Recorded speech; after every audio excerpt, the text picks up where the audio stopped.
So welcome to Harvard.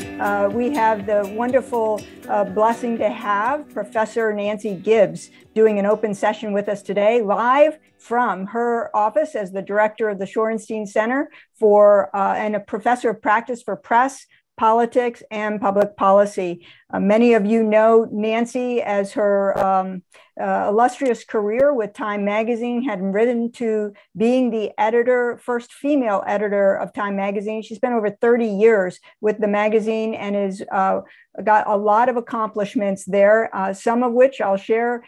She covered 4 presidential campaigns and is the author of more cover stories than any writer in Time's near 100-year history. And it includes a black-bordered September 11th special issue, which won the National Magazine Award in 2002. She's been a professor and an awarded professor at Princeton University, and also is undergraduate from Yale and has her graduate degree as a Marshall Scholar from Oxford. So she's got strong practice and strong academic pedigree. And she also stays incredibly current and is one of our most sought after professors. She's going to do a session with us today on leadership and communications in a polarized world. And we're so grateful that you're here for this journey that we're going to take with her. So Nancy, welcome back to the Senior Executive Fellows Program. We're so grateful you make this a priority in your life to continue helping us in our lives in leadership. Thank you, Dana. And it's very nice to virtually get to see all of you and engage with you on this critical topic at this critical time. As you can imagine, I don't use the word emergency lightly. Maybe it is professional bias, having spent my life in newsrooms and now classrooms where the focus of every hour of every day is how to best deliver information. But I do believe that the future of democracy and the health of free societies depends on the quality of that information. And I think in this past year and a half, especially, even more than I ever would have imagined in all the years that I was living through some dramatic news cycles, I could not have imagined even the possibility of things that we think of as basic truths, basic science, could become matters of such profound division and conflict at the political and social and economic and even philosophical levels. So my goal today is to help us understand a little bit of not just how we got here and the underlying forces that are shaping this environment, but how you as public leaders can be successful. I think that it has always been true, and it's important for us to remember that many of the things that we see and that we worry about are not new. Division and polarization is not a new phenomenon in society. Liars and demagogues and propaganda and disinformation is not new. And human nature has been human nature for as long as there have been humans. But we now see ways in which new communications technologies and new information technologies are profoundly changing how these different forces affect society. And I think that through history, communications revolutions have tended to be among the most important drivers of immense change. And that applies to whether you're talking about Gutenberg and movable type leading the way to the Reformation and the Enlightenment, or in the 20th century, the rise of radio and television, and then in the internet gave rise to the kind of hyper-democracy that has given individuals more power than at any time in history. Think about the Me Too movement or Parkland, or more recently, the spread of the anti-vax movement or of Stop the Steal. This hyper-democracy can have positive effects, it can have negative effects, but we are seeing every day that it almost invariably can have profound effects. And this is partly because the middlemen, the gatekeepers, whether political parties or the mainstream press, have been disintermediated. And so the way that communication is shared is so radically different than it has been in the past. Again, in ways both good and bad, but that puts the challenge to us at the Kennedy School as a school of government, to you as public leaders, in how are we going to mitigate the harmful impacts of this new information environment and benefit from the positive impacts. So with that, Horace, I'm curious, just a little level setting, if we can do a poll of those in the room about how divided you think the country is right now. So your choices here are that we're extremely united. We're generally more united than divided. We're neither one nor the other. We're neutral. We're more divided than united, or we're extremely divided. Look at where you land with 82% saying that generally we're either more divided than united or we're extremely divided. So this is an interesting survey that was done by a group called Populous that was looking to get beyond what normal public opinion polling can discover. Because even when you ask people about their public views, it's easy for various sort of social influences to make them say what they think the pollster is looking to hear, or what, you know, their community would find an acceptable point of view. And so what this survey did, it was called the American Aspirations Index.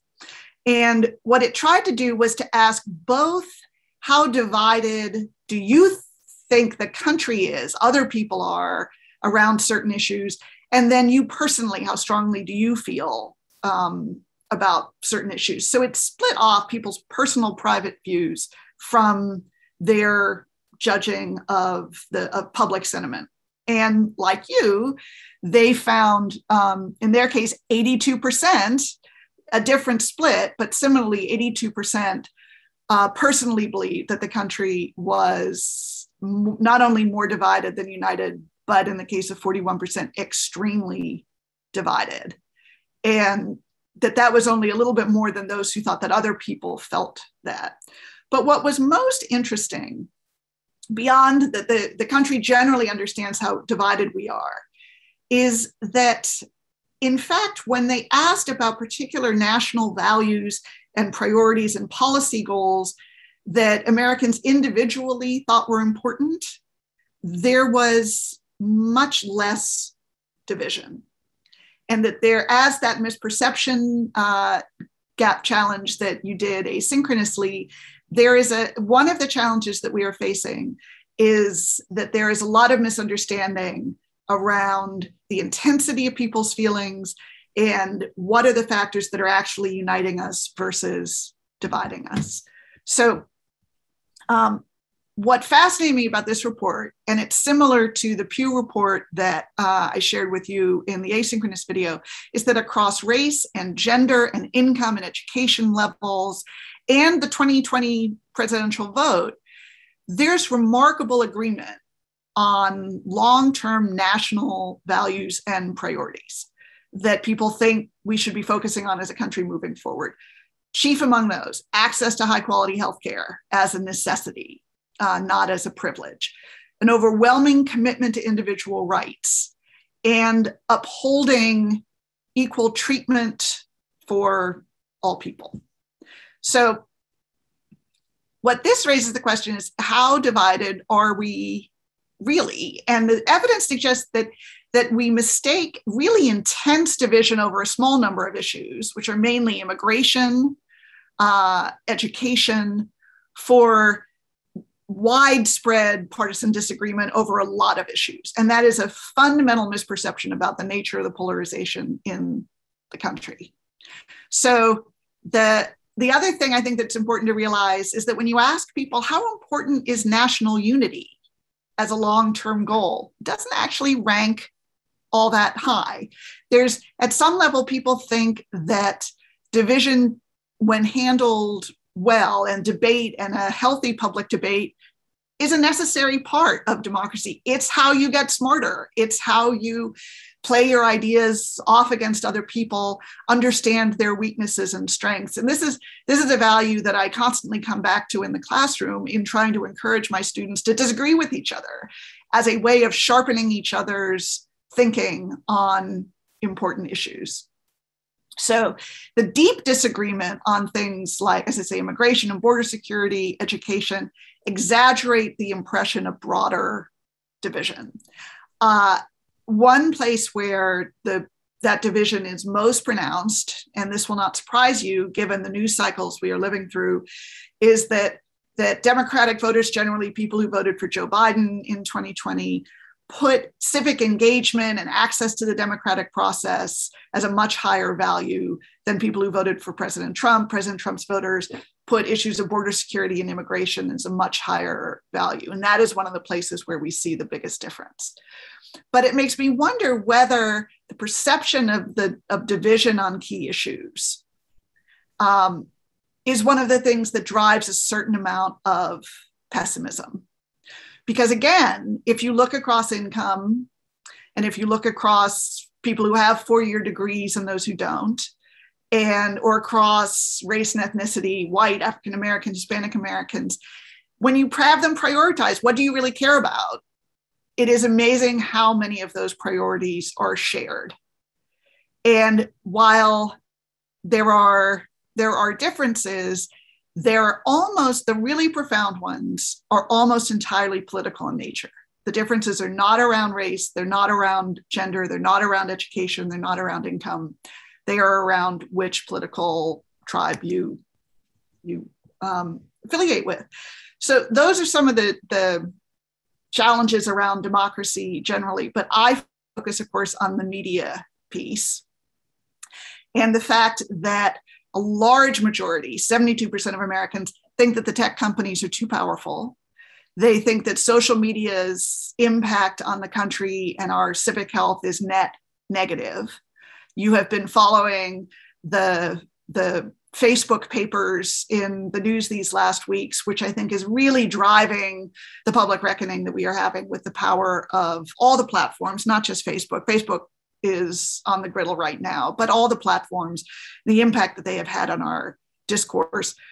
But it is not just the platforms. 59% of people think that journalists intentionally make things up in pursuit of a political agenda, which is the kind of finding that is profoundly sobering for people like me who still keep one foot in the newsroom and am engaging all the time with people who are trying to serve the important public purpose of journalism. And that was even before a global pandemic that gave rise to so much misinformation that the WHO referred to an infodemic. So what has driven that? Well, this chart is the best sort of shorthand that I have found for what happened to the press and what has made the mainstream traditional press be so challenged in the effective performance of its public role. That blue line was newspaper advertising revenue adjusted for inflation from the 1980s to 2014, where it was pretty, not steadily, but generally going up and up and up and up, and then it falls off a cliff with the movement of readers from print to digital sources and the rise of particularly Google and Facebook taking over a disproportionate share of digital advertising. So you have this revenue crisis in newsrooms that they needed to scramble to adjust how they went about their work in order to make up for it. We watched 90% of digital advertising go just to Amazon, Facebook, and Google. This year, for the first time, the major platforms captured a majority of all advertising. That includes print and billboards and network television, Super Bowl ads, all advertising on any platform. A majority of it is going to just 3 companies now. I cannot emphasize enough how much this has upended the way traditional news organizations go about their business. One impact, of course, it has had is, in the case of newspapers, the dramatic decline in the number of people employed in newsrooms. And while, yes, the number of people employed in digital newsrooms has gone up, newspapers still are kind of the frontline troops for investigative journalism, for accountability journalism, an awful lot of other journalism, whether it's television or digital sites, still rely on places like the New York Times and the Washington Post and other newspaper newsrooms to be the primary breakers of information. You have seen how many regions of the country now have either no regular newspaper, or only one, and very often that is a weekly. So those red spots have no local news source, and the yellow ones have just one newspaper. This is very unevenly, these news deserts, as they're described, are very unevenly distributed. If you look at the places, the counties that don't have newspapers, my home is in Fairfield County, Connecticut. We have 28 newspapers in Fairfield County alone. We are not a news desert. If you want to find out who is going to be running for even the smallest offices in tomorrow's election, there is no problem in finding out who that is and what their positions are and what their background is. Particularly in the South, that is much harder, where you have many, many more regions where that kind of easy access to local information is more difficult, which means that national news sources end up, or Facebook groups and user-generated news sources end up filling that vacuum much more. We have also seen the other challenge for what we think of as the traditional mainstream press is, Donald Trump was right when he talked about how good he was for newsrooms.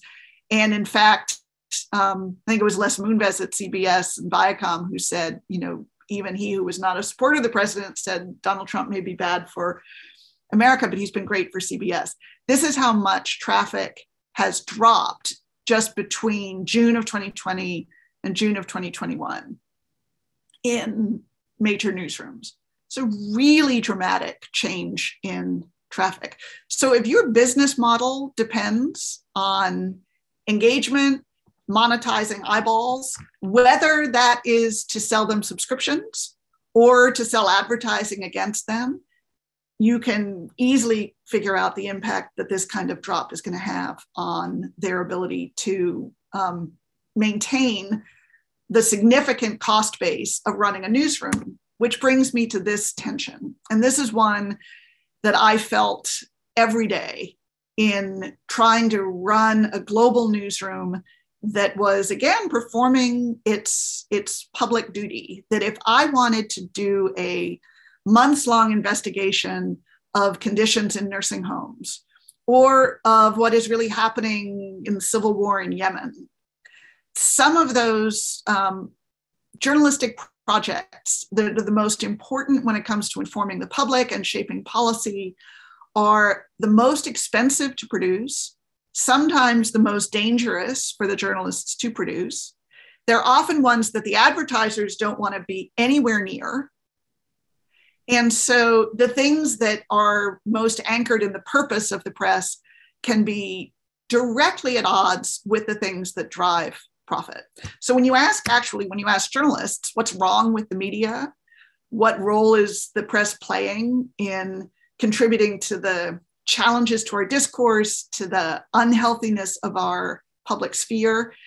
Journalists themselves will point to a business model that tends to prioritize sensationalism and clickbait, that doesn't as easily support deep long-term investigations, that makes it harder to invest in the kind of journalism that journalists are proudest of doing, that is most personally satisfying to do, and that they think contributes most to citizens being able to make good decisions for their families or for their communities, or about what their thinking should be about everything from the climate summit going on in Glasgow to the vaccine mandates in their community.